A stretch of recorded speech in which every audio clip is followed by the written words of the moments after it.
টি-20 বিশ্বকাপে হতাশাজনক পারফরমেন্সের জেরে কঠোর অবস্থান নিয়েছে পাকিস্তান ক্রিকেট বোর্ড পিসিবি। দেশটির সংবাদ মাধ্যম দ্য এক্সপ্রেস ট্রিবিউনের প্রতিবেদন অনুযায়ী জাতীয় দলের প্রত্যেক ক্রিকেটারকে ৫০ লাখ রুপি করে জরিমানা করা হয়েছে। বোর্ড কর্মকর্তারা খেলোয়াড়দের স্পষ্ট বার্তা দিয়েছেন, এখন থেকে আর্থিক প্রাপ্তি পুরোপুরি ফলাফলের ওপর নির্ভর করবে। মাঠের পারফরমেন্সই হবে পুরস্কার বা বোনাস পাওয়ার একমাত্র মানদণ্ড। শুধু নাম কিংবা অতীত সাফল্যের ভিত্তিতে আর সুবিধা মিলবে না। শুরু থেকেই টালমাটাল ছিল পাকিস্তানের অভিযান। প্রথম ম্যাচে অল্পের জন্য হার এড়ালেও ধারাবাহিকতা দেখাতে পারেনি দল। শক্তিশালী স্পিন আক্রমণ ও কন্ডিশন অভিজ্ঞতার কারণে ভারতের বিপক্ষে প্রত্যাশা ছিল বেশি, কিন্তু পুরনো ভুলের পুনরাবৃত্তিতে হারে তারা।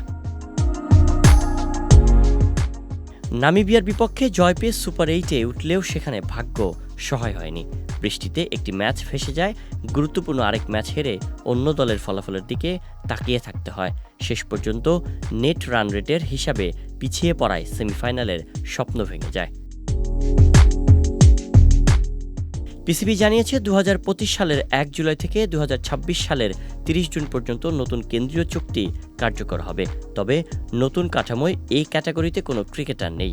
পিসিবির নতুন কেন্দ্রীয় চুক্তি অনুযায়ী বি ক্যাটাগরিতে মাসিক ৩০ লাখ রুপি, সি ক্যাটাগরিতে ১০ লাখ রুপি, ডি ক্যাটাগরিতে মাসিক ৭,৫০,০০০ রুপি এবং আইসিসির কিছু অংশ ও ম্যাচ ফি আলাদা পাবেন ক্রিকেটাররা। বিশ্বকাপ অধ্যায় শেষ হলেও সামনে বড় রদবদলের ইঙ্গিত মিলছে। বোর্ড ইতিমধ্যে পারফরম্যান্স পর্যালোচনা শুরু করেছে। ভালো খেললে পুরস্কার, ব্যর্থ হলে শাস্তি, এই নীতিতেই এগোতে চায় পিসিবি। শায়ন সাব্বির, বিজয় টিভি নিউজ ডেস্ক।